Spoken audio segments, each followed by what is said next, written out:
A nuestro programa. Vamos a presentar un simposio que es Inmunizaciones, actualidades e implicaciones médico-legales de la no vacunación.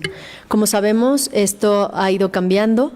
Actualmente la cantidad de información que reciben nuestros pacientes muchas veces no es medicina basada en evidencias y genera mucha controversia. Entonces creemos como comité organizador que es muy importante para ustedes que sepan qué implica el no vacunar. Para esto tenemos tres invitados. Es el doctor Francisco Otero Mendoza. Él es pediatra, infectólogo pediatra, quien está en el Instituto Nacional de Pediatría. Va a ser nuestro primer ponente. Posteriormente va a seguir el doctor Fernando Aguilar del Real. Él es pediatra e infectólogo pediatra del Hospital Infantil Federico Gómez y está dentro de la campaña de detección temprana de meningococo. Y el doctor Sarbelio Moreno Espinosa, que ya tuvimos la oportunidad de verlo por la mañana en una ponencia. Él es pediatra, infectólogo pediatra y jefe del servicio de infectología del Hospital Federico Gómez. Entonces, vamos a iniciar. Paco, bienvenido. Gracias. No, sí, ya lo iba a poner, pero no quisiste. Está bueno.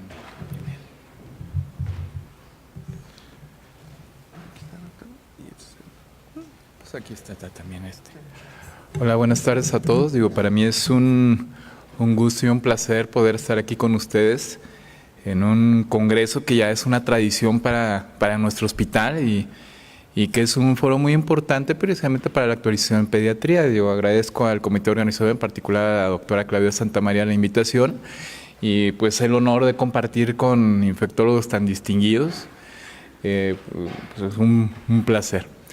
Y vamos a entrar rápidamente en tema porque son varios tópicos los que queremos tocar. Es un poquito ambicioso que en 1 hora y media hablemos de todos los temas que serían importantes de vacunas.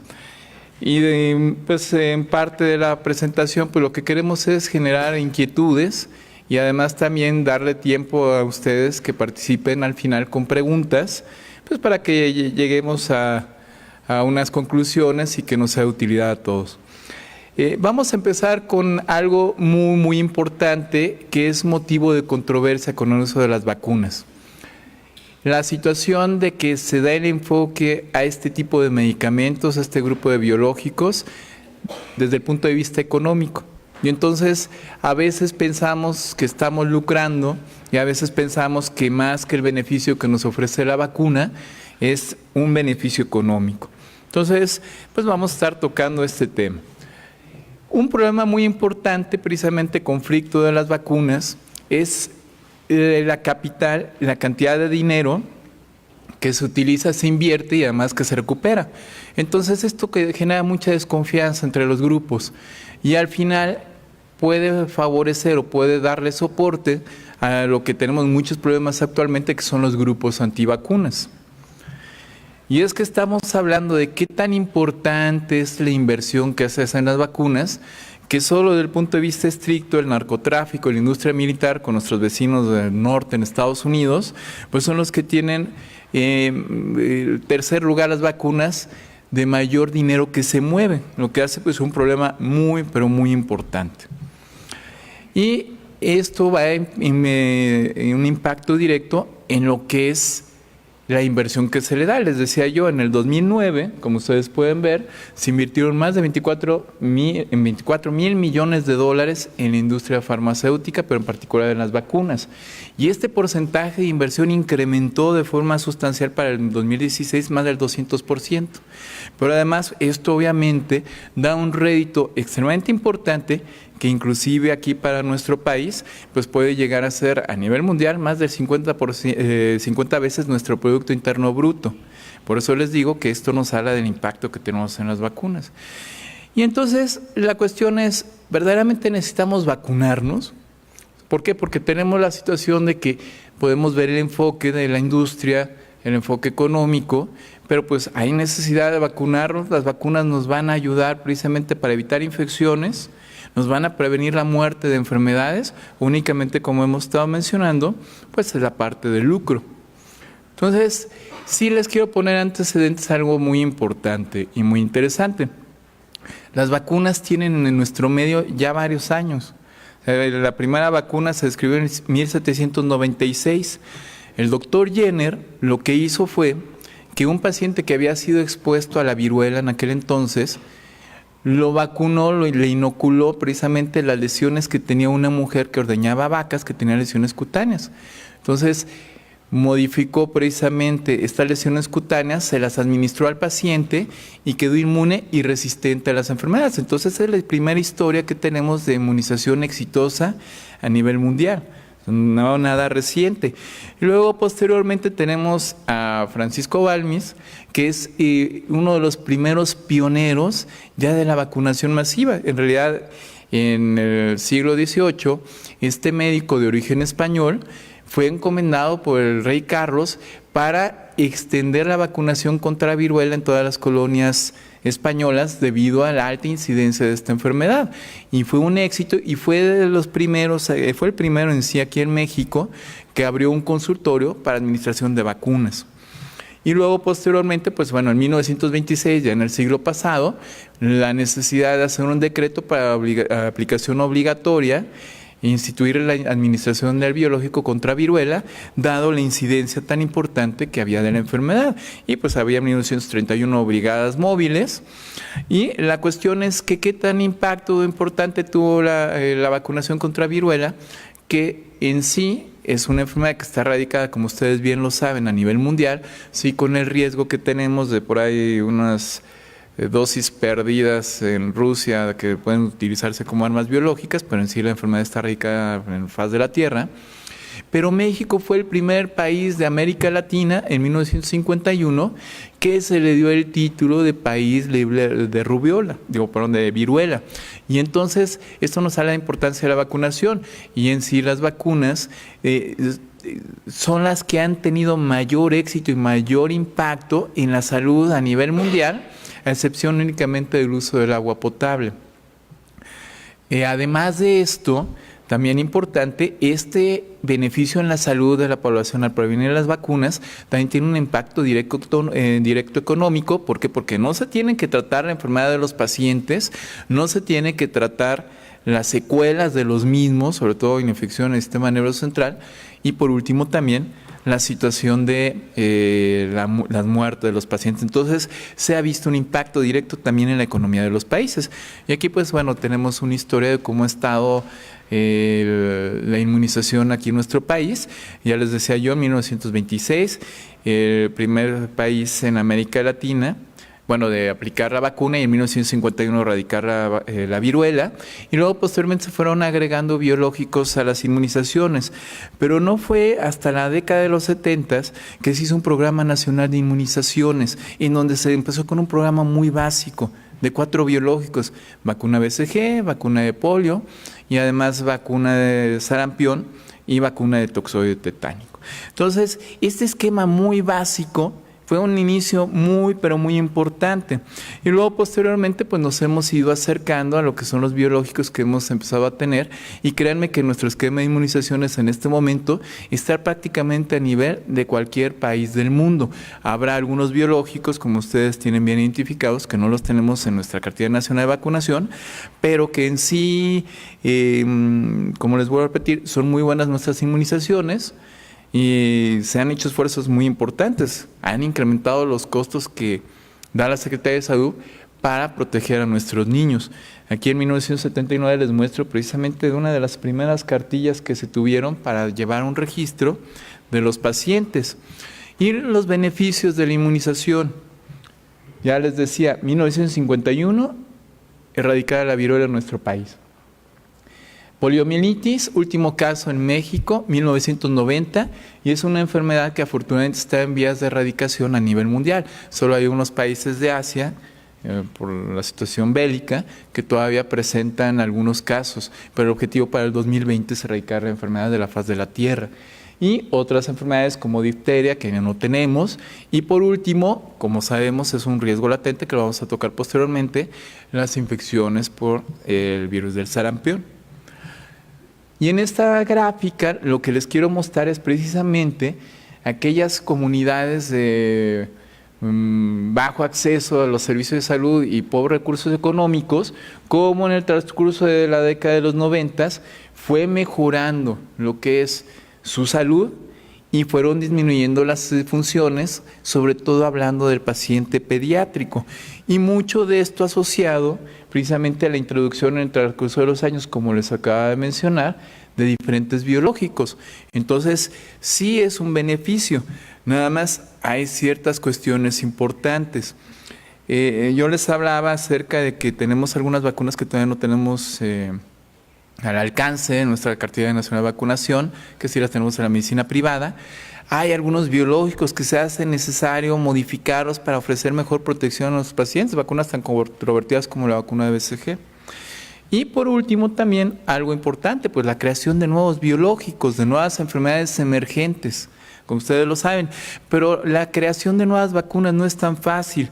Se necesitan tener ciertos pasos precisamente para evaluar qué tipo de impacto tienen las enfermedades que se quiere promover para la producción de vacuna, qué costo-beneficio va a tener la enfermedad contra la protección de un problema que tal vez no sea tan grave y que sean muy pocos casos, o si el impacto de la salud en las personas. Entonces se tiene que tomar en decisiones en conjunto, no solo la industria, no solo las autoridades, sino en sí un diferente comités de expertos precisamente para ofrecer esta protección.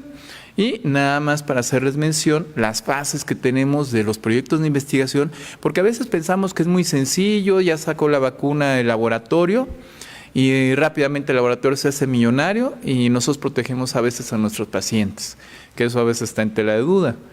Pero la situación es que primero tenemos una fase exploratoria donde se tiene que evaluar perfectamente la enfermedad y sobre todo teniendo énfasis en lo que es el microorganismo, con sus antígenos, sabiendo cuál es el antígeno que podría ser inmunogénico, reactogénico, qué tipo de adyuvante se le puede adherir a este antígeno para ocasionar mejor inmunogenicidad. Y luego viene una fase preclínica en donde se empieza a experimentar en animales y posteriormente vienen las fases que ustedes conocen, fase 1, fase 2, fase 3 de experimentación, ya con seres humanos, incrementando el número de pacientes. Tenemos protocolos de investigación de vacunas, de biológicos, como vacuna de rotavirus, que tiene N cantidad, ambas vacunas que hay en el mercado, de pacientes, pero que está en controversia por situaciones que luego posteriormente va a comentar el doctor Aguilar de Real, que no quiero hacer más hincapié en eso, pero cosas muy interesantes. Entonces, no es tan fácil juntar tanta cantidad de pacientes para probar una vacuna. Y entonces, esto nos debe hacer pensar que si hay buenos protocolos con un número importante de pacientes donde no se encuentran efectos adversos importantes y no hay contraindicación de la vacuna, pues hay que administrar en nuestros pacientes. Y luego además viene la fase 4, que ya es la vigilancia posterior a que el biológico sale al mercado. Entonces, este proceso no es un proceso rápido, lo que acabo de mencionar, de cuando se empieza a estudiar un biológico y ve la luz en el mercado. Estamos hablando que es un proceso que dura más de 12 años, en donde la industria invierte millones y millones de dólares. Entonces, sí hay una base, un sustento en los biológicos que se promueven. Y esto, pues bueno, es un pequeño resumen de lo que les acabo de comentar en cuestiones de las fases precisamente para sacar una vacuna al mercado. Y por último, aquí las consideraciones finales de esta primera parte en la que participo es que la introducción de las inmunizaciones pues ha permitido tener beneficios en nuestros pacientes. Sin embargo, hay que recordar que hay ciertos grupos antivacunas que manejan cierta información que a veces al grupo médico inclusive nos puede ocasionar ciertas lagunas y que pues bueno, ese es el objetivo de nuestra sesión. Le cedo la palabra al doctor Aguilar. Yo creo que lo que está comentando el doctor Francisco, y les recuerdo que es simposio, por lo tanto vamos a tener algunas intervenciones entre todos, pero Francisco, tú nos acabas de mostrar los millones y millones que se invierten en la industria y sin embargo tenemos gentes que actualmente dicen que la vacuna de la influenza es una vacuna nueva cada año. ¿Es una vacuna nueva cada año?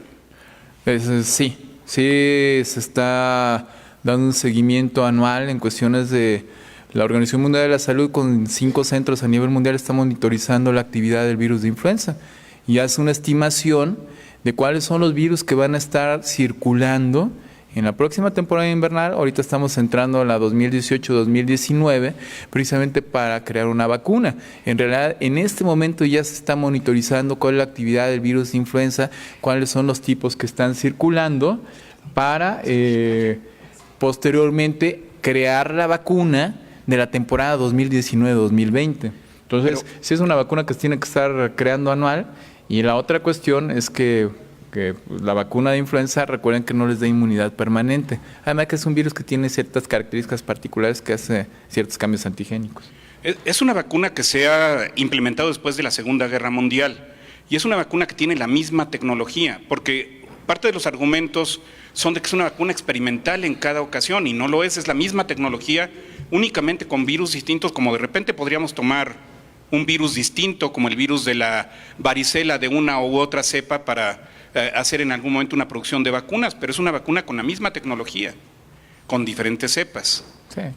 Sí, pero a final de cuentas lo que es la técnica de extracción de los antígenos virales es la misma, y entonces lo único que cambian son los componentes antigénicos, pero lo que es la tecnología y el beneficio, la inmunogenicidad de la vacuna es la misma, que es algo que vamos a tocar un poquito más al rato. Oye, Paco, hablando de todo lo que se invierte para hacer una vacuna, ¿qué tan laxos y qué tan estrictos son en los criterios para incluir los pacientes en los protocolos de vacuna? Bueno, los que hemos tenido la oportunidad de participar en esos protocolos sabemos que los criterios de inclusión son extremadamente estrictos, que hay una supervisión minuciosa en cuestiones de los criterios de inclusión, criterios de exclusión o criterios de no inclusión, y además el seguimiento que se le da a los pacientes físicamente, visitas a domicilio inclusive, y además llamadas telefónicas para el seguimiento de evaluar efectos adversos por un tiempo prolongado. A estos pacientes se les llega a dar seguimiento hasta más de un año. Entonces, son protocolos pero muy bien estructurados, con un muy buen seguimiento y que son confiables. Gracias, Paco. De primera intención, somos pediatras, médicos, muchísimas gentes estamos a favor de la vacunación, y de primera intención, ¿qué podríamos decir? Que todos somos médicos vacunadores de primera intención, que lo hacemos y lo promovemos. ¿Y esto es cierto en todas las ocasiones? Pues no necesariamente, porque resulta de que infiltrados, escondidos, involuntariamente, algunos de nosotros nos convertimos en grupos antivacunas encubiertos, porque tenemos selecciones. El tema de la vacunación en México incluye muchas cosas, incluye cuestiones económicas y cuestiones sociales. Es decir, uno puede elegir el esquema de vacunación, a pesar de que hay un esquema de vacunación que es el esquema nacional, pero que tiene extensiones y que tenemos facilidades de acceder a diferentes vacunas extra cartilla de vacunación, únicamente por el hecho de buscarlas o por ser de un grupo de riesgo. Entonces, hay que tratar de no ser de estos grupos antivacunas que a veces somos encubiertos.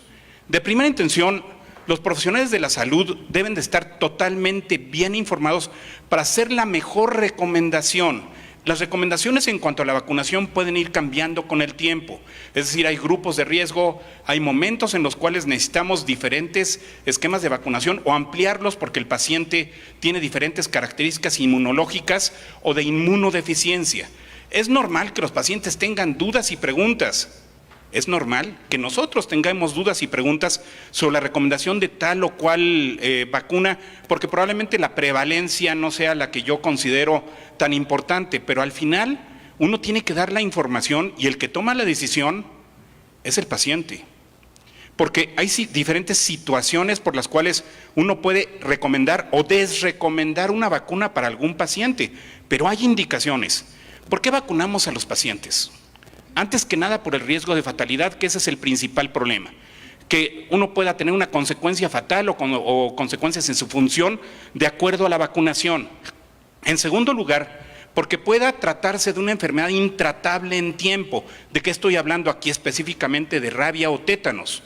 Un paciente que se expone a una enfermedad y no es vacunado, no hay tratamiento. Anecdóticamente, en la historia existen 4 o 5 casos de rabia que sobrevivieron sin vacunación o con esquemas de vacunación incompletos, pero eso no es lo característico. Uno tiene que vacunarse para prevenir las consecuencias fatales de la misma enfermedad por su alta incidencia. Hay enfermedades que no todas son susceptibles de vacunación. Uno de los problemas que hubo con las primeras vacunas contra estreptococo piógenes, estreptococo beta hemolítico de grupo A, es precisamente que provocaban lo que queríamos evitar. Había riesgo de adquirir fiebre reumática secundaria a la vacunación y en algún momento hay protocolos de vacunación para una de las enfermedades más frecuentes que son las infecciones de vías respiratorias altas. Hasta el momento no tenemos una vacuna que sea 100% efectiva. Y algunas enfermedades de alta incidencia que podrían complicarse, como la hepatitis. La hepatitis B es más grave, la hepatitis C es más grave, pero la hepatitis A es más frecuente. Por lo tanto, el número de pacientes que llegan con falla hepática, pues generalmente son pacientes que tuvieron hepatitis A, no porque sea grave, sino porque es frecuente y en el volumen es más posible que un paciente tenga alguna complicación.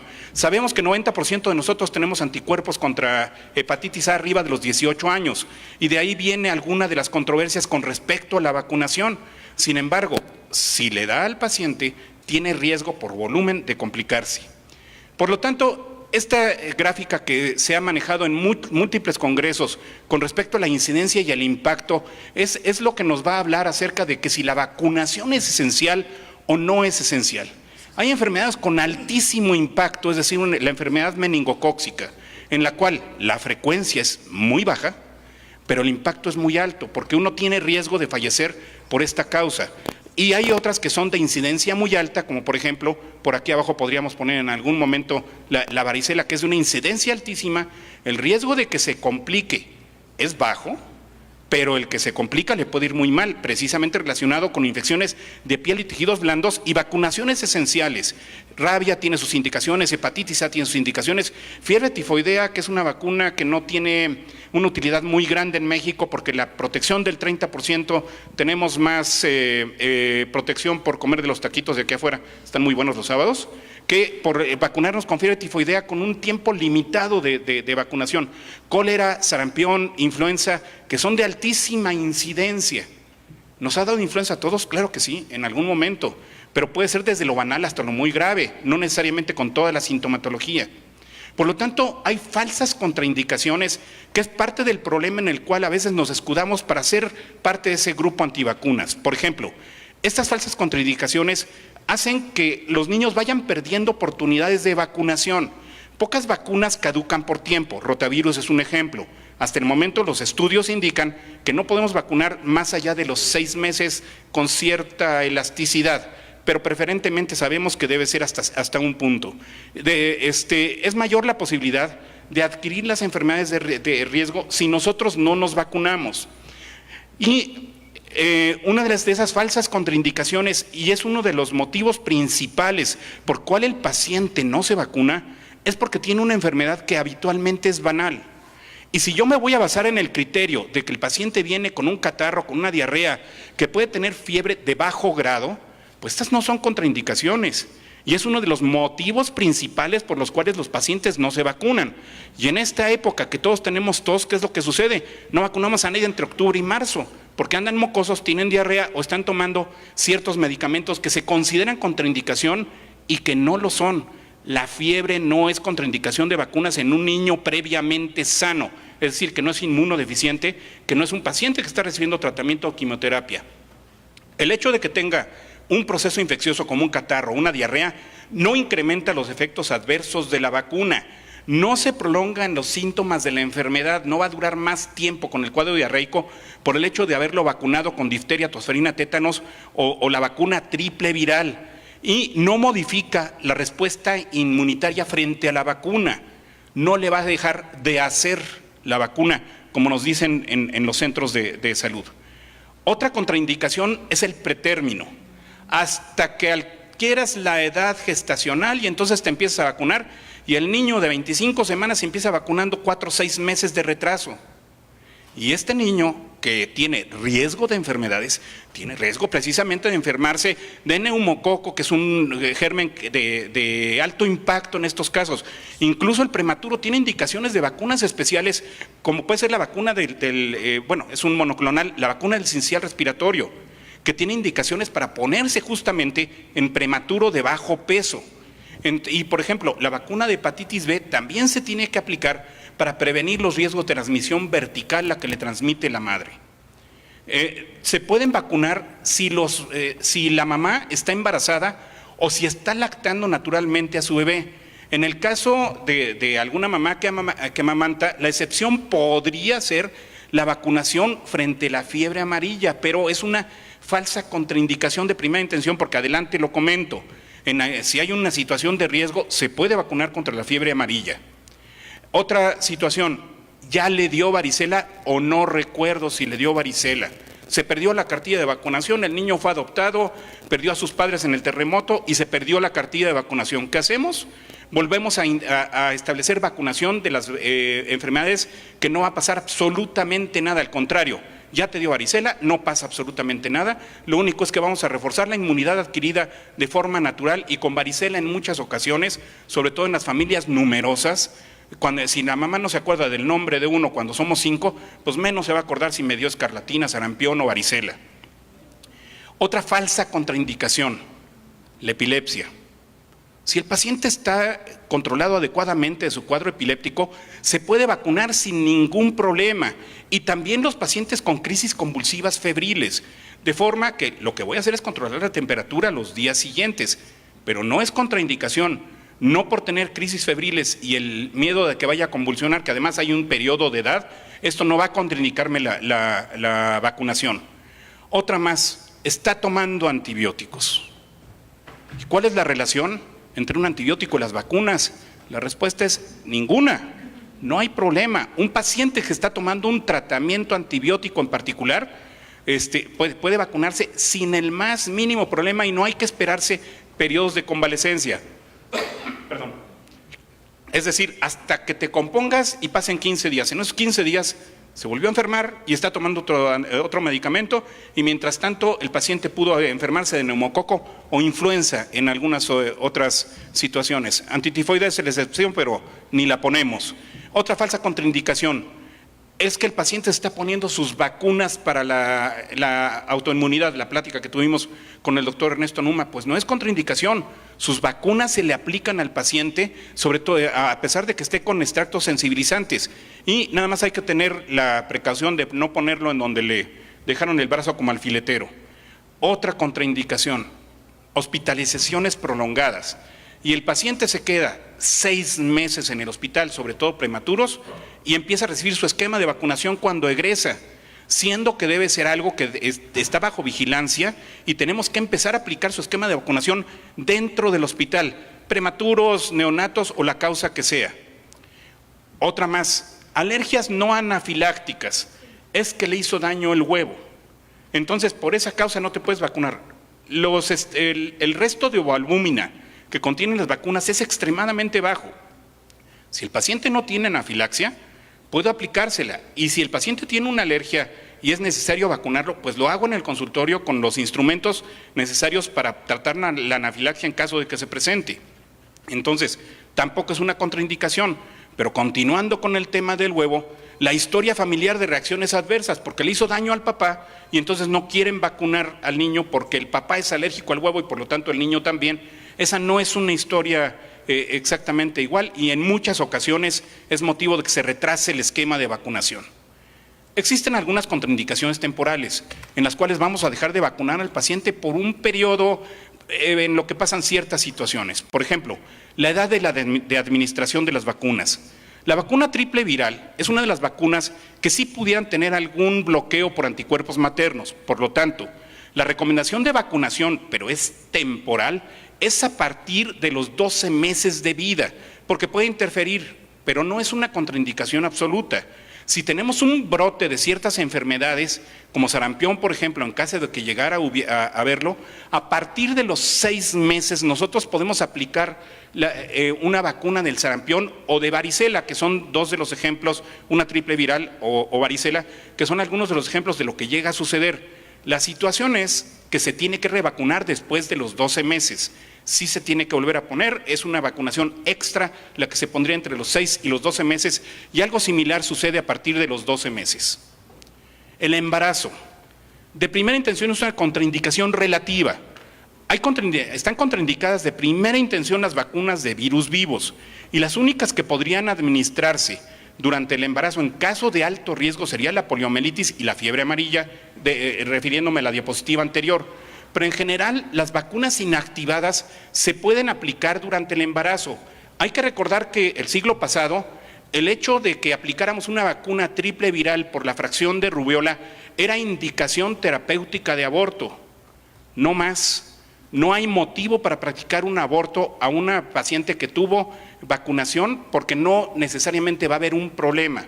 Hay un protocolo muy grande acerca de una neonatóloga que no voy a recordar ahorita su nombre, pero que llevó un seguimiento muy amplio en Estados Unidos y en México con respecto a las pacientes que fueron vacunadas y con las tragedias de, a pesar de la indicación que se les dio, se les convenció y muchas de ellas perdieron a sus bebés en forma terapéutica, entre comillas.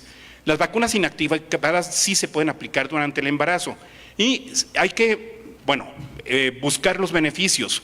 Por cierto, el embarazo es indicación de vacuna antiinfluenza. Se debe de aplicar independientemente de las semanas de gestación. Y también, para protección del producto, se debe aplicar la vacuna TD al final del embarazo. Inmunodeficiencias. Tendremos cuidado con vacunas de gérmenes vivos, por ejemplo, sarampión, rubiola, paperas, varicela y fiebre amarilla. Pero dependiendo de los valores de linfocitos que tengan los pacientes infectados por VIH, se les podría administrar sarampión, rubiola, paperas y varicela. Se tiene que personalizar el caso de cada uno de estos pacientes. El resto se aplican con un variante en su respuesta inmunológica. Y los niños sanos que están conviviendo con un inmunosuprimido pueden recibir todas las vacunas que les correspondan, incluidas las de virus vivos como sarampión, rubiola, paperas, porque de repente se contraindica, el paciente tiene cáncer VIH o está tomando esteroides y entonces a los hermanos no los vacunan y es más riesgo de que se enfermen y realmente contagien al paciente que dejarlos de vacunar. Enfermedad aguda grave. De principio, el paciente está grave realmente, entonces podemos nosotros en algún momento postergar la vacunación en este caso, sobre todo cuando está con fiebre muy elevada, con crisis asmáticas, con cardiopatías o nefropatías que estén descompensadas mientras dura la situación aguda. Pero en cuanto el paciente esté en condiciones estables, la indicación es vacunar. ¿Qué sucede si nosotros no vacunamos en algún momento? Que es parte del motivo de este simposio y es, ¿vamos a tener alguna complicación? Pues estamos en un país en el que las leyes dependen de a quién se le aplican. Es decir, a mis amigos el rigor de la ley, la interpretación de la ley y a los conocidos el rigor de la ley. Pero de primera intención la Constitución establece que toda persona tiene derecho a la protección de la salud.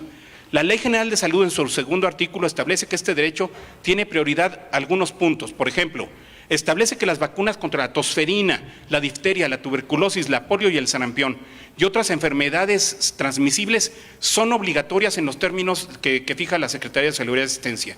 Y se va a determinar los sectores de población que son prácticamente todos para su observación obligatoria. Y se extiende a la regulación de la Ley General de la Salud. Y tenemos la NOM 036 de la Secretaría de Salud y Asistencia del 2002, en la cual es obligatoria para todas las instituciones que prestan servicios de atención médica, lo cual incluye el sector privado. Es decir, que de primera intención, si nos aplican en algún momento la observancia de la ley, estamos obligados. Y todas las organizaciones que promuevan la difusión e información sobre las vacunas. Las vacunas se deben de aplicar por personal capacitado, entregar una cartilla, indicaciones de efectos adversos. Ahora, la situación es que aquí no viene ninguna sanción. Es decir, en este momento el vacunar en México o dejar de vacunar, pues de primera intención pues va a ser la interpretación de lo que algún juez decida. Ya ha habido casos anecdóticos en los cuales la gente se molesta con el médico por no haberle informado del riesgo de una enfermedad de alto impacto como meningococo, por ejemplo. ¿Qué podría pasar? Pues en México no lo sabemos. Sin embargo, España sancionará a los médicos, dentro de los cuales incluso se comentó que podrían llegar a la inhabilitación. Este tipo de situaciones es difícil que vayan a suceder, pero que vamos a tener un brote importante de alguna enfermedad en algún momento, cólera, influenza, algún brote de meningococo o alguna otra enfermedad, eso va a suceder tarde o temprano, porque somos demasiados, con demasiada convivencia, y tarde o temprano algo va a pasar por alguna enfermedad no protegida por vacuna o que no nos estamos vacunando. Esta es una decisión individual. Cada uno de nosotros decidimos y podemos utilizar usos y costumbres, mi religión y múltiples situaciones para decidir si me vacuno. El problema es que se afecta a la salud colectiva. Desde 1998, ustedes conocen este artículo del doctor Andrew Wakefield, que publicó en Lancet un artículo que sugería que la triple viral causaba autismo. ¿Qué se hizo? Empezar a ver si esto era cierto. Resultó ser un fraude, constituido por datos falsos y manipulados, y el doctor nunca dijo que estaba financiado por abogados que demandaban a la industria de las vacunas, es decir, le pagaban los enemigos. 10 años después, Lancet publicó se retractó del artículo completamente. Pero hasta el día de hoy, después, estamos hablando de dos décadas después, seguimos teniendo las consecuencias del artículo del doctor Wakefield. ¿Qué tanto es importante? Mucho.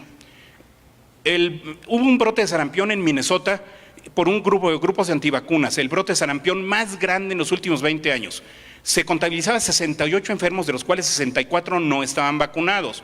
La magnitud del brote se aprecia al tomar en cuenta que el acumulado de casos en los últimos 20 años era de 56 y aquí hubo 68 en un solo año. Principalmente una comunidad de ascendencia somalí que residía en Minnesota. 58 de los 64 enfermos eran somalíes. Un grupo poblacional que tenía bajos índices de vacunación, y el motivo era que habían estado asistiendo a pláticas de grupos antivacunas. ¿Por qué no se vacunaron? Pues porque el motivo de la vacunación fue por pláticas antivacunas. Y adivinen quién daba las pláticas. Y estamos hablando del 2009, el doctor Wakefield. Sigue haciendo su daño. Este doctor, a pesar de que actualmente conocemos que tenemos como el producto médico más vigilado del planeta, donde hay más farmacovigilancia, son las vacunas. Es un enorme el beneficio. Entonces, ¿qué tenemos que discutir? Muchas cosas. Esto es algo que lo podemos discutir aquí en el foro, allá afuera, porque incluye negligencia por parte de los padres, si es o no el hecho de que se vacunan, el elegir, el no vacunar o no proteger a sus niños. La elección en México, el carácter es básicamente ideológico, porque la vacunación es gratuita, por lo menos en el esquema básico. Otros países no tienen esta situación. ¿Por qué? Porque en Estados Unidos les cuesta. Entonces, te obligo, pero págala. Aquí a nosotros nos la regalan y pueden acceder a múltiples vacunas que no están en el esquema de vacunación. Y en México tenemos un porcentaje de cobertura del 97%. Vacunamos mejor nosotros que los suizos. Vayan a Suiza y les van a decir, ¿para qué te vacunas? Come bien. Esa es la idea de primera intención, y se lo dicen a uno en las calles y los restaurantes y en algunos otros países. ¿El 97% de cobertura sigue siendo cierto? No. En el 2015 disminuimos el 87% de la vacunación contra DPT, y esto quiere decir que es un problema que se nos viene encima y que está creciendo. ¿Y qué tanto puede crecer? Bueno, que no te vacunes, te enfermas. No, no es así. Inmunidad en grupo. Existe una característica, y esta es la inmunidad que todos tenemos en grupo. Este concepto establece que las vacunas solamente protegen a la población si la mayoría de la población está vacunada. Si no está vacunada la mayoría de la población, aunque estés vacunado, hay que recordar que las vacunas no son una funda de vidrio. No estoy poniendo un plástico aquí para no infectarme por ciertos virus. El virus entra, se reproduce y hace lo que puede, porque hay fallos primarios, entre el 5 y el 10% de las vacunas, dependiendo de la que sea. Y dependiendo del contagio de la enfermedad, pueden necesitarse hasta el 80 al 95% de la población, y ya no lo estamos alcanzando. Por lo tanto, para las personas que no se pueden vacunar, es muy importante que los de alrededor sí estén vacunados. Estos grupos, junto con los que la vacuna no les hace efecto, es decir, pueden vacunar a los pacientes contra varicela y quedan susceptibles de la varicela y de otras enfermedades. No estoy hablando específicamente de esa, porque hay fallos primarios y secundarios a la vacunación. Y es importante que haya menos portadores en grupo del patógeno en la comunidad. ¿Y qué tanto nos estamos vacunando a nivel mundial? Difteria, tétanos es una de las que tienen mayor cobertura. Poliomielitis disminuye, sarampión un poquito menos, hepatitis B, neumococo, estamos llegando a mundialmente una cobertura del 31%, rotavirus del 19%. Es muy compleja la decisión, se debe proteger la autonomía, por supuesto, y se complica cuando la decisión afecta a la comunidad. La afectación es real. Ya hay brotes de enfermedades prevenibles por vacunación. En otro de los segmentos lo vamos a comentar. Convergen muchas realidades, discursos, argumentos, mis creencias, la Rosa de Guadalupe, porque de repente yo creo que algunas señoras se levantan en las mañanas, se abren la ventana, llega el dedo flamígero de Dios y se les levantan los cabellos y les dice: Rosalía, no vacunes y no creas a tu hijo y no vacunes a tu hijo contra el VPH. Y no podemos con eso. Yo soy bien tonto, yo tengo que estudiar, pero no puedo con las señoras que lo señala el dedo flamígero de Dios y les dicen que no crean en la vacuna del VPH porque las iluminó la Rosa de Guadalupe, perdón el comentario, pero es que es un porcentaje altísimo de la población que son iluminadas todos los días, de verdad que hay que irse de rodillas a la basílica. Entonces, las vacunas toman en cuenta autonomía, justicia, equidad, beneficencia, no maleficencia, negligencia. Todo esto incluye la decisión de cada vacuna que ponemos. Es muy complejo. Las vacunas nos hacen recordar que no estamos solos, que formamos parte de algo que tenemos que proteger entre todos por el bien de nuestra especie.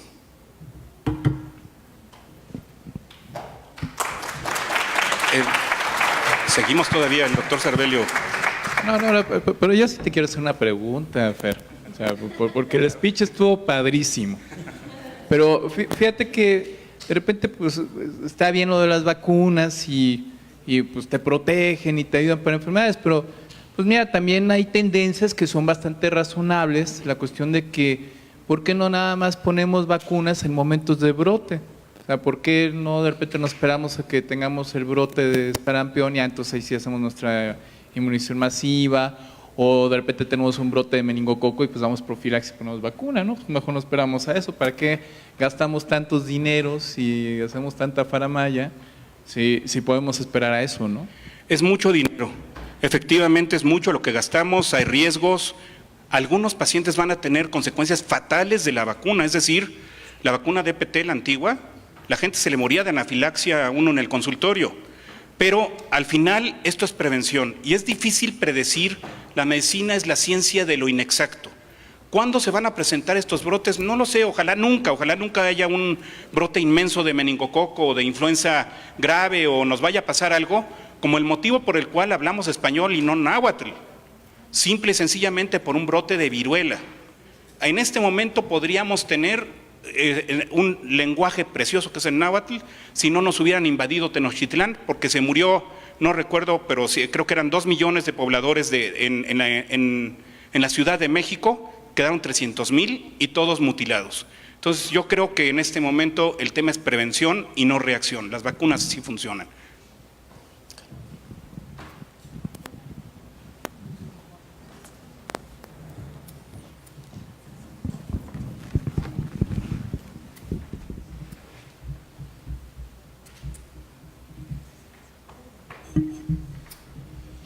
Fíjense bien, cuando tenemos un problema legal y nos van a meter a la cárcel, siempre vamos con un abogado, nadie va con un sacerdote o con alguien alternativo.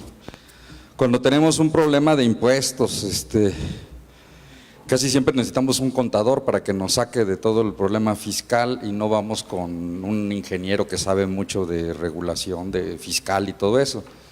Cuando queremos hacer una casa o queremos construir algo, siempre vamos a ir con el arquitecto o si quieren con un maestro albañil, pero nunca vamos con alguien de otro campo. Pero en la salud casi siempre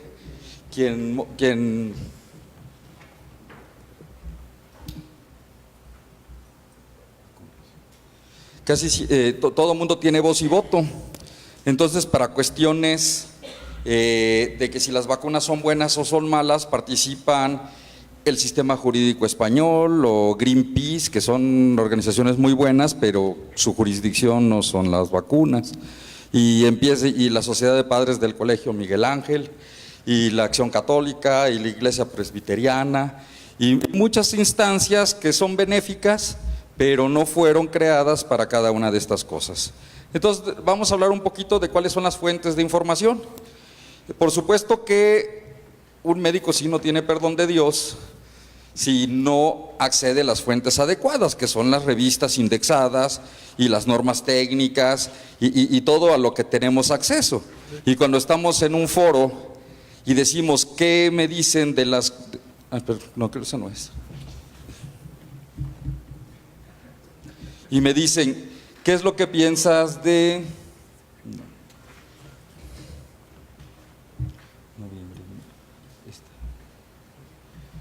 Y me dicen, oiga doctor, ¿qué pasa con la controversia contra la vacuna de VPH? Espérense, la controversia no la plantea la Organización Mundial de la Salud, no la plantea CDC de Atlanta, no viene publicado en New England, no viene en Lancet, el Consejo Nacional de Vacunación no tiene esa controversia.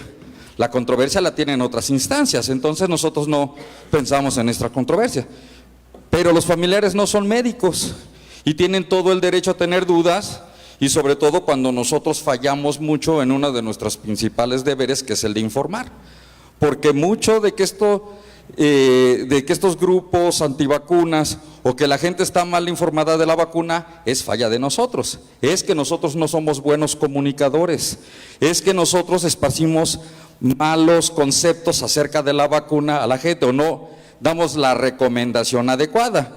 Y ya nos habló Fernando del antivacunas encubierto, que es cuando muchas veces nosotros fallamos al dar esta información. Entonces, ¿cuáles son las fuentes a las que los familiares podemos recomendar que pueden acceder? A esto lo llamamos fuentes fidedignas de información sobre vacunas. Una de ellas es, hay páginas, por ejemplo, de CDC de Atlanta en español para el público en general y con lenguaje adecuado, con lenguaje sencillo, donde nos informan de actualizaciones de las vacunas, nos dan información específica de cada una de las vacunas, información para padres. ¿Por qué mi hijo debería de recibir DPT celular? ¿Es segura la DPT celular? ¿Cuáles son los efectos secundarios? Sí. Esta es una fuente adecuada.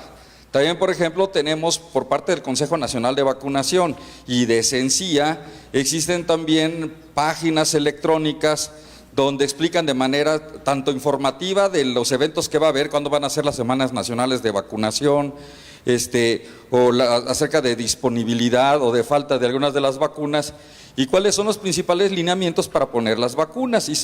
Hay información tanto para médicos como para el público en general.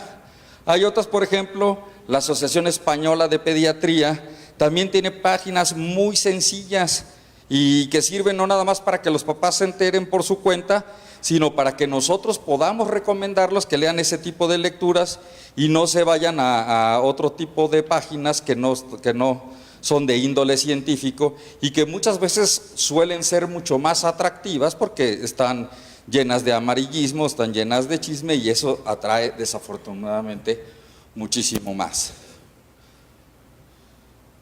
También existe la página de la Asociación Mexicana de Vacunología, también da algunos tips adecuados, no nada más es una asociación a veces un poquito mercantil, pero también también la información que nosotros veamos tiene quiénes somos, esquemas de vacunación, notas y publicaciones que son adecuadas. O sea, por recursos no bastamos, hay ediciones gratuitas del libro rojo que tal vez que estén en un lenguaje más avanzado para la gente, pero nosotros también podemos hacer mano de las explicaciones que dan ahí. O sea, por falta de recursos no paramos, y sí tenemos mucho que poderles informar. Muchas veces la gente desconfía de uno porque dice, bueno, es que tú me la quieres aplicar y me quieres, es una manera de obtención de recursos para ti y por eso me insistes tanto. Entonces, cuando nosotros mostramos información que no viene de uno, adquirimos también validez, sobre todo para la gente escéptica o para la gente que siempre está viendo que tenemos un interés mercantilista. Y bueno, también es parte de la manera en que nosotros nos ganamos la vida, cobrando lo que hacemos. Bueno, muchas gracias. Vamos a pasar. Ahora, lo que sigue, cada quien vamos a abordar 2 vacunas de las que consideramos más controversiales. Y vamos entre nosotros a hacernos algunas preguntas y por supuesto que está abierto al público en general sobre estas vacunas.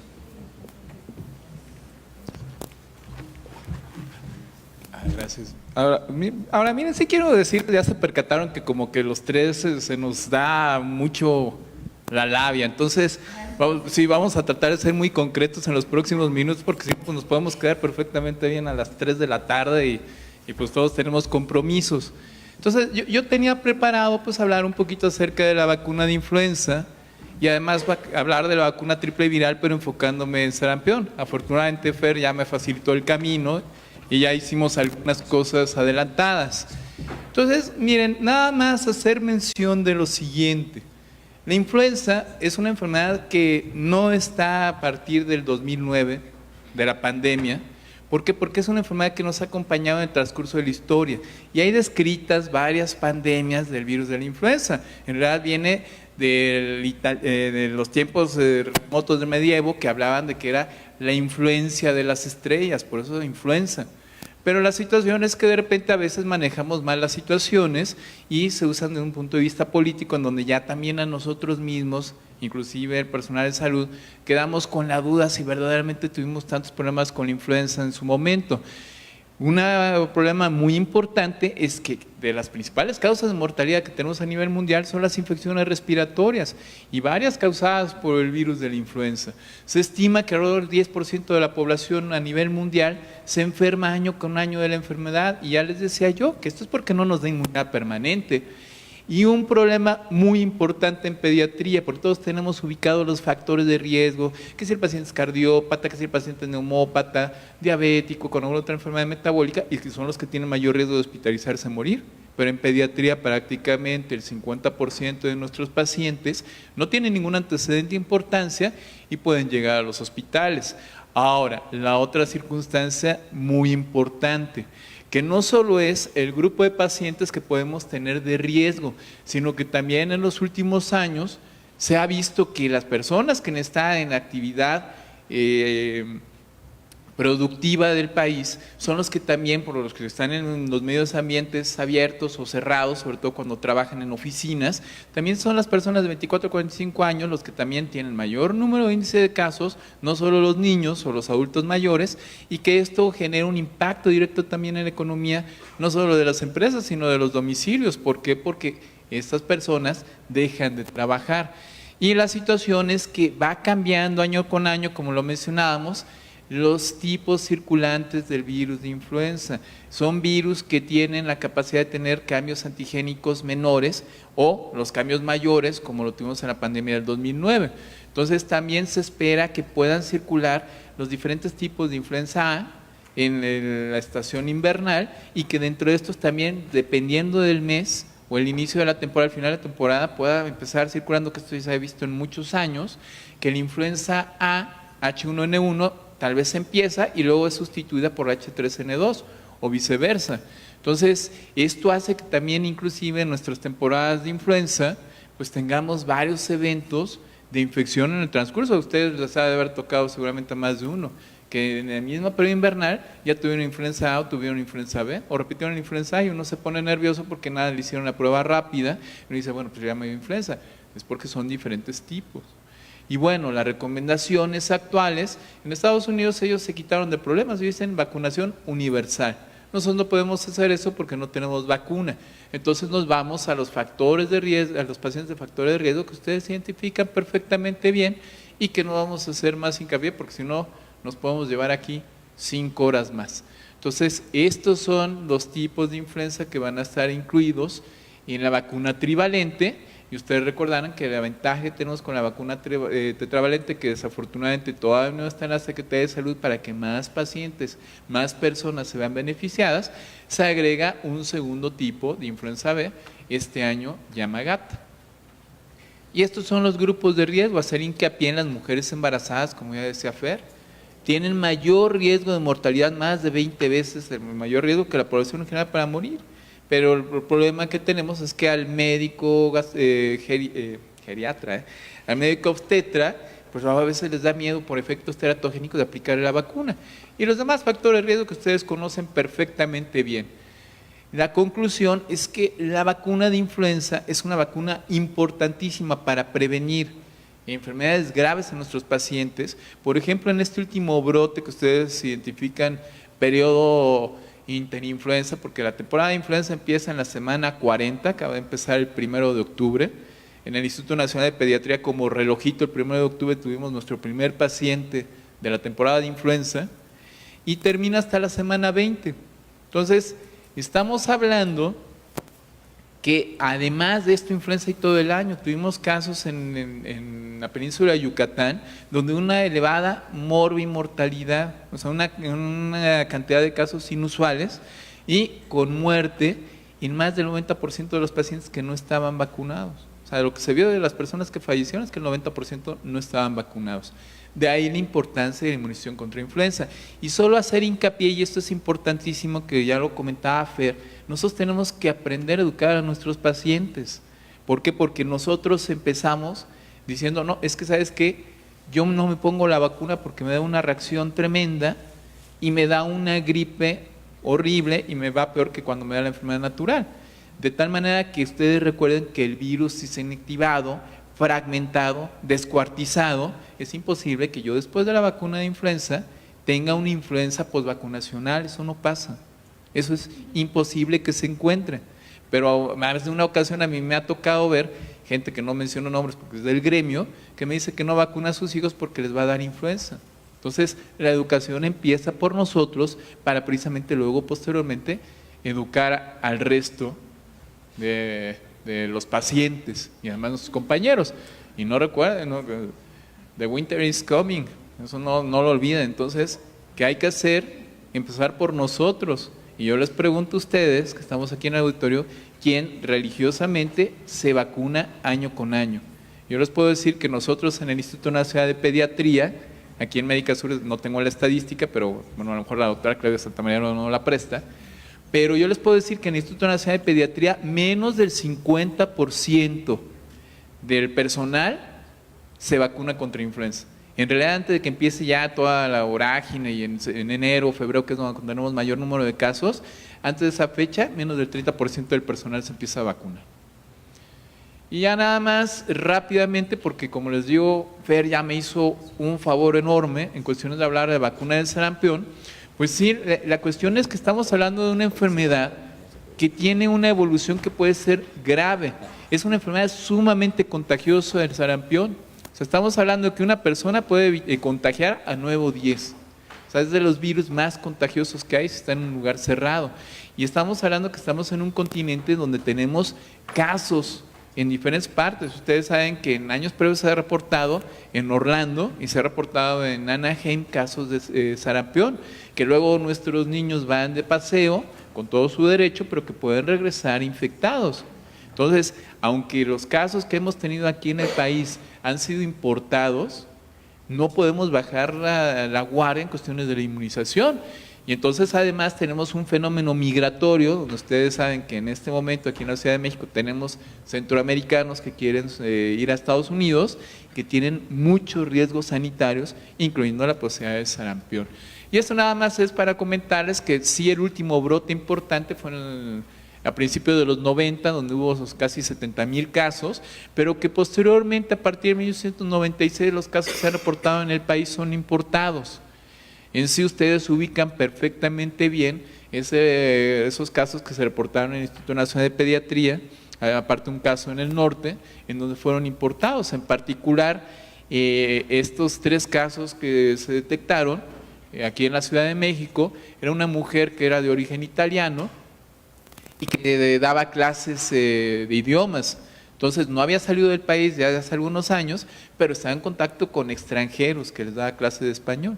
Entonces esta mujer fue el caso inicial y contactó a la cuidadora de tu hijo, y el niño pues le faltaban unos días para cumplir el año para que se le administrara la vacuna.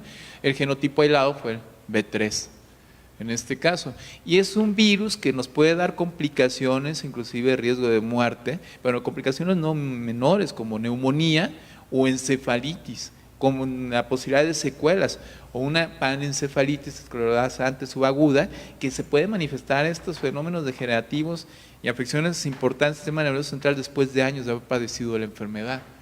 Entonces, aquí lo importante en estos casos es la prevención, y entonces todos ubicamos el esquema de 12 meses y luego los 6 años, pero en ciertas circunstancias podemos, sobre todo en brotes, adelantar la inmunización primaria en nuestros pacientes.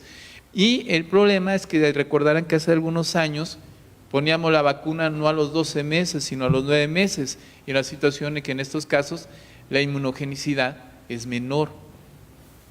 Entonces, aplicadas a los intervalos apropiados, las edades apropiadas, tiene una inmunogenicidad con 2 dosis de 99%, y es de por vida esta inmunogenicidad, esta protección. Hay algunos pacientes, el 2 al 5%, que con una sola dosis no responden. Por lo tanto, es importantísimo aplicar el refuerzo a los 6 años. Hay la posibilidad de profilaxis exposición, que se tiene que administrar dentro de las primeras 72 horas del contacto, y esto puede prevenirle a nuestro paciente las complicaciones que pueda haber. Y solo mencionar que hay ciertas indicaciones en particular de administrar o 3 dosis o adelantarnos en la edad del paciente. Si estoy en un momento de brote, entonces aquí la vacuna se puede administrar entre los 6 meses y los 11 meses de edad, pero al momento en el que el niño cumple 1 año, se tiene que poner la dosis de la edad y luego repetir a los 6 años. Digamos que esta primera dosis de rescate no se toma en cuenta cuando es entre 6 y 11 meses de edad.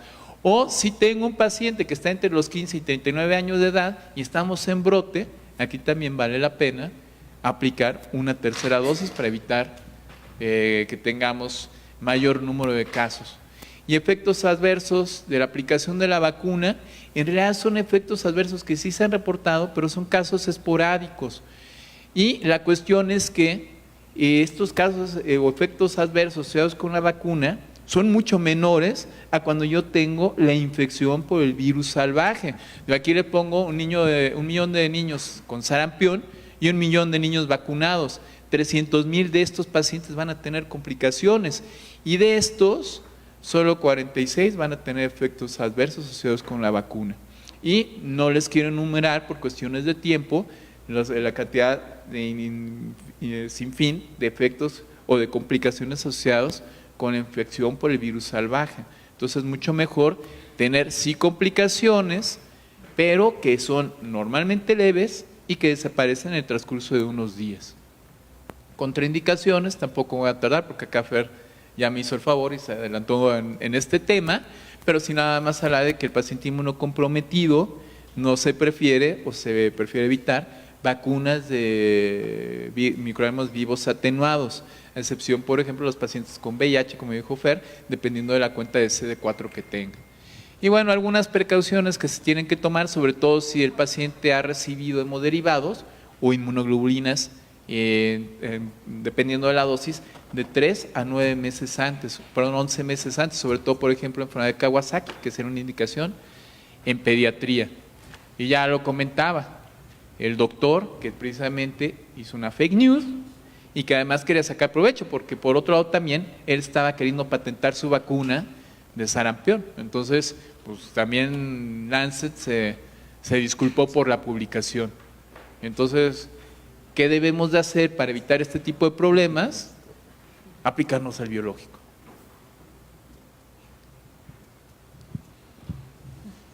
Ver. Oye, Paco, ¿qué le dirías a alguien porque cada día me pasa, yo no me pongo la vacuna porque siempre que me la pongo ya me dio y me salió la prueba rápida positiva? No, bueno, lo que platicábamos, durante el periodo de influenza pueden estar circulando los diferentes tipos del virus H1N1 o H3N2, hablando de influenza A, o puede estar circulando el linaje B, Yamagata o el Victoria, Y entonces yo les mencionaba, pues, se puede tener más de un evento de influenza en el transcurso de la temporada, ¿eh? Entonces, independientemente que uno haya tenido ya un evento de influenza, se debe vacunar. ¿Por qué? Porque vuelvo a lo mismo. Además, no es solo la cuestión del malestar que uno puede tener. Nosotros como personal de salud, pues pierdo días laborales y eso nadie me los va a pagar, que es importante, ¿no? Y luego la otra cuestión es que puedo yo llevar, hablando de contagio aquí yo en el hospital, si me contagia un paciente, voy a llevar ese virus a mi casa y voy a contagiar a mis hijos y voy a contagiar a mi esposa. Son lugares cerrados. Entonces, sí se tiene que tener esa cultura de la inmunización y nosotros tenemos que empezar por nuestra casa, por nosotros mismos. Y eso a veces nos cuesta mucho trabajo. Por eso dicen que nosotros, el personal de salud, somos muy malos pacientes, porque no empezamos por nuestra casa. Doctor, ¿cómo está? Adelante. Oye, Paco, generacionalmente hay varios grupos aquí y hay al menos uno que alcanzo a distinguir que fuimos formados en aquella época donde el doctor Kumate impuso todas estas políticas para enfermedades previsibles por vacunación. Entonces, creo que la plática me parece excelente, pero creo que faltan algunos puntos por concluir. Y yo quisiera verlo desde esa perspectiva donde fuimos formados nosotros, porque lo que has dicho está muy bien y puedo entenderlo para las nuevas generaciones. Pero volteemos la tortilla para que nos llevemos algo concreto a casa. Mira, no hablemos de política porque salimos más tarde todavía, pero la reducción del presupuesto de egresos de la Federación para vacunación bajó. Entonces, es una política de Estado actuar contra la política de Estado de medicina preventiva. Entonces disminuyó el presupuesto para la planificación familiar, educación sexual para adolescentes, vacunaciones, punto. Entonces es una política de Estado. Ahí vamos. Al primer nivel, lo que Kumate logró, le están pegando en su línea de flotación. Segundo caso concreto de influenza, ya después hablaremos de las otras vacunas. Fernando hablaba de la inmunidad del grupo. Perfecto. ¿Cuántas dosis van a llegar a México para vacuna de influenza? Pues desconozco. Bueno, un día se le escapó al doctor Narro decir que eran 18 millones de vacunas. Si es cierto, no lo sé, no lo sé. Miren, yo tampoco sé, pero 18 se me hacen hasta muchas, ¿eh? El tema, bueno, sí, porque el año pasado hablaban de 12 millones de vacunas. El tema es que somos 120 millones de mexicanos. Entiendo que no podremos vacunarnos el 100% de las vacunas, pero ¿dónde está la evidencia de esa inmunidad de grupo? Lo sabemos para otras vacunas, qué de población necesita vacunarse para lograr la protección efectiva. ¿Lo sabemos para influenza? Sí. Dime, ¿qué porcentaje hacía aprox? Mire, para evitar un caso de influenza, si no me recuerdo, se tienen que aplicar 74 dosis. ¿74 dosis de cuántos? Un caso de influenza, para evitar un caso de influenza son 74 dosis. Bueno, entonces, tomando en cuenta que en el periodo, en el interperiodo, de acuerdo al reporte de la Dirección General de Tecnología, lo que más prevalecía fue H1N1, eso es lo que dijo en el reporte. Entonces esperamos que para este reporte de invierno venga con todo el H1N1. Así lo leí yo en el reporte de la Dirección General de Tecnología, Sí, en el interperiodo. Sí, pero aunque lo que es un hecho es que es un virus que sabemos que va a estar, pero que es impredecible. Es impredecible, pero si ya viene fuerte no puedo esperar tranquilamente a que venga más suave. Sí, ahora yo le voy a voltear el caso. No, más para concluir la idea. Bueno, para concluir la idea. Entonces, si tengo una cobertura menor al 20% y si aceptamos que 70-80% es lo necesario para lograr la prevención, los números no me alcanzan. No me alcanzan. Bueno, ¿cómo sacamos esa evidencia? Debe de haber evidencia. Yo no la he encontrado, Debe de haber evidencia de cómo se hicieron los estudios epidemiológicos para demostrar el impacto en la salud de los esquemas de vacunación. Están saliendo ahorita los de BPH, pero bueno, sí. En influenza no he encontrado todavía lo suficiente. Lo he encontrado para grupos específicos, que sí para pacientes con enfermedades pulmonares crónicas, bla, bla, bla. Población abierta, nada. Yo no digo que no se haga. Yo lo que digo que el planteamiento general me parece que es inadecuado, porque estamos hablando aquí en el face to face que hacemos en el consultorio, en el cara a cara con nuestro paciente, y no hablamos que la Asociación Española de Pediatría ya sacó sus guías. Bueno, no vayamos tan lejos. Colombia ya sacó sus guías de qué variedad de inmunógeno va a emplear, por qué edad, y hasta los que somos del grupo etario adultos mayores, qué vacuna deberíamos emplear. Y cuando buscamos el posicionamiento público, porque eso es lo que nos enseñó Kumate, el posicionamiento público, ¿dónde está el posicionamiento público? Bueno, no en este auditorio, porque este es un auditorio de expertos de maravilla, de veras, de maravilla. Por eso el tema de la influenza es importante. Y creo yo que así como Fer hacía referencia a la Virgen de Guadalupe, Rosa de Guadalupe, pues hagamos influencia a ese temor. Señores, vienen, sí es cierto lo que dijo Narro, porque la otra vez dijo, al otro día dijo que el seguro popular ni era seguro ni era popular, entonces creo que se está expiando sus culpas antes de entregar el poder. Pero el tema es que si 18 millones de vacunas llegan a México, somos 120 millones de mexicanos, la cobertura no va a alcanzar. Entonces, vacunémonos, punto. Bueno, no, doctor, no, pero sí le voy a decir algo. Las vacunas, créanme, que se desperdician porque no vamos. No lo dudo ni tantito. No, las regalan en el metro porque no vamos por ellas. Pero, y en este momento es impermisible. Esto es impermisible porque la medicina de ahorita no es el diagnóstico oportuno y el tratamiento adecuado. La medicina debe ser preventiva. Y en este momento es impermisible que una persona fallezca si yo tengo una vacuna que va a evitar esa infección. Por eso se deben de aplicar siempre todas las vacunas. Entonces, esa es la medicina que debemos de ejercer. A lo mejor sí me queda muy claro, porque no vamos a tener la capacidad de producción como en Estados Unidos, que tiene la vacunación universal. Pero aquí ni siquiera los de alto riesgo son los que inmunizamos. Entonces, vuelvo a lo mismo, tenemos que empezar por nuestra casa y luego irnos con los pacientes. Lo que sí es muy importante es ponderar la vacuna de influenza. No todas las vacunas son igual de buenas. No todas, o sea, es la que tenemos, pero es una vacuna, podríamos decir, pues con muchas limitaciones. Y hay que ponderarla porque sí tiene su utilidad. La protección, por ejemplo, el año pasado para H3N2 fue 12%. Es una vacuna, la protección varía entre el 30 y el 70% para infección, para infección. Y hay que especificar que hay diferentes tipos de vacunas. Hay vacunas como sarampión o como polio que me protegen en casi el 100% de infectarme. Hay otras que lo que me disminuyen es la enfermedad grave en que yo me infecte, como neumococo, como rotavirus.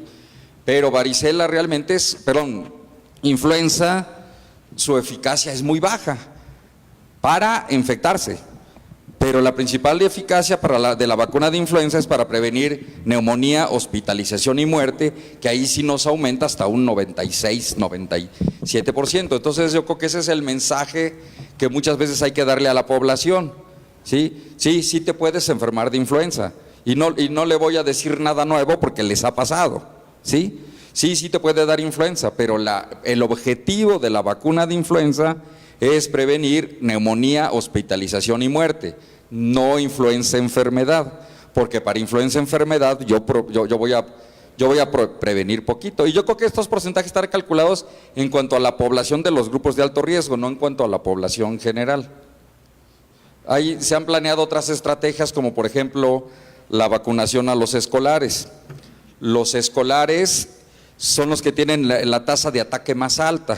O sea, no es el grupo de mayor morbilidad ni de mayor mortalidad. Yo creo que es el grupo de menor morbilidad y mortalidad, porque a la población joven fue la que se murió, porque como no pertenecía a ningún grupo de riesgo para ser vacunado, no estaba vacunado y fueron los yucatecos, tabasqueños y campechanos. ¿Sí? Pero vacunando como la población escolar es la que tiene mayor tasa de ataque, hasta un 40%. Son los que tienen mayor índice de contacto social, porque son los primeros que se infectan, son los que excretan el virus en mayor cantidad, son los últimos que se dejan de infectar. Entonces una estrategia, como lo hacía Japón anteriormente y bajó sus tasas, fue vacunar a los escolares, porque el escolar va a estar en contacto con el hermanito chiquito, con el abuelito, en el centro comercial, en todos lados. Estas son estrategias ante la incapacidad de que haya vacunación universal, porque los países que tienen vacunación universal sí la tienen, pero no es mandatoria. Entonces, aunque sea universal, no se vacunan. Entonces, mientras tengamos esa imposibilidad de tener dosis para todos y que no tengamos una mejor vacuna, como cuando salgan las vacunas que vayan contra más estables, que no varíen, como la parte M2 de la matriz y cosas que son comunes y que no va a haber variación interparendémica, ni interestacional, ni zoonótica, pues bueno, tenemos que sacarle el mayor jugo a la que tenemos. Pero sí hay que establecer y decirle a la gente, porque la gente se decepciona. Entonces, si a la gente dices, no le dices que sí le puede dar, o sea, sí, mira, sí a tu prima, a tu hermana le dio y ya estaba vacunada, pero es que sí te protege un 30, 70%, pero la principal protección es contra morirte, contra hospitalizarte y contra tener neumonía. Por horas del tiempo, no sé si alguien del público quiere hacer alguna pregunta. Salud. Bueno, me gustaría que… ¿Alguien por ahí atrás? No, okay. Me gustaría que cada uno de ustedes en 5 minutos nos diera como 5 recomendaciones que harían a los pediatras que aquí estamos para cuando tengamos un paciente, como forma de tip, cuando tengamos un paciente que sea del grupo antivacunas. 5 recomendaciones o 5 argumentos con los que podamos respaldar. Bueno, yo iba a hablar de 2 vacunas y lo voy a enfocar en esas 2. Okay. Iba a hablar de la vacuna del virus del papiloma humano, donde se han descrito enfermedades autoinmunes sobre todo, es de lo que más se ha estudiado. Ya hay 2 o 3 metaanálisis publicados en los que no se han encontrado, por supuesto que la población no vacunada, por lo cual la incidencia, la prevalencia va a ser mayor en los vacunados que en los no vacunados. Pero si comparamos proporciones, eso se diluye y no hay tanto problema. Entonces lo que hay que nosotros manejar es las fuentes donde vino, ¿sí? Si las niñas de Colombia se desmayaron porque tuvieron que esperar 6 horas a que llegara el presidente Uribe a vacunarlas y se desmayaron por hipoglucemia y luego se armó colectiva, y eso pasa, ¿eh? Yo una vez hice un protocolo que íbamos de seroprevalencia de pertusis, y todas las niñas de la escuela de gobierno que íbamos a San Andrés Totoltepec, a San Pedro Mártir a tomar las muestras, ninguna se desmayaba, y las de Lolinca y las de todas se desmayaron. Entonces tiene que haber mucho aspecto cultural, y no les pusimos vacunas, sino fue esta. Un ejemplo de lo que más refutan, que es la moralidad. En el país con mayor índice de religiosidad, la ciudad más religiosa y más moral, es la capital de Arabia Saudita. Ay, se me fue de la casa. ¿Mandé? No, bueno, ahorita les digo. Tiene una incidencia de la mitad de Los Ángeles, California. Entonces podríamos decir que la religión y la moralidad me dan una protección del 50%, la vacuna me da 95%. Si queremos que suba el 97%, conjuguemos vacuna con moralidad y religión, pero no dejar de vacunar, ¿sí? Y otra es, yo hablar de la tuberculosis, porque si mi niño es bien nutrido, ¿por qué le voy a poner vacuna de la tuberculosis? Hay muchos estudios, sobre todo en Inglaterra y en Estados Unidos, que son países que están menos desnutridos y menos, donde se valora la eficacia de la vacunación en población no comprometida y y sí es protectora. También están bien descritas disciplinas de la Organización Mundial de la Salud para dejar de poner DPT, dependiendo de las tasas que se van alcanzando, del número de complicaciones, tanto miliares como meningias. Y nosotros estamos muy lejos de alcanzar esas concentraciones.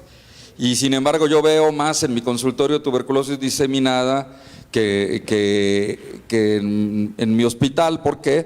Porque incluso nos llegan gente referido del ABC o que vienen de la comunidad judía, que es una comunidad muy pudiente, pero vivimos en un ámbito, en una sociedad donde la chica que trabaja en mi casa, que viene de un estrato socioeconómico más pobre, gente con que convivimos, o con la epidemia del VIH, gente que se le reactivó su tuberculosis primaria y que está excretando y que tenemos contacto a diario. Entonces, pues pienso que es una disciplina que debe de seguir siendo válida, y a veces somos antivacunas cuando la desrecomendamos. Y también la recomendación en esos casos, ser persistente, ¿Por qué? Porque muchas veces nosotros tomamos la conducta fácil. Con la conducta fácil no se quiere vacunar, pues ya viene conmigo a la consulta, viene mensual o viene cada 2 meses, lo reviso, pues cuando menos me gano mi consulta y no me meto en broncas de vacunarlo. Entonces, la cuestión es que hay que darle herramientas, como dijo el doctor Sarbelio, en cuestiones de hojas que sean bastante fidedignas, porque las fake news ahorita por todos lados.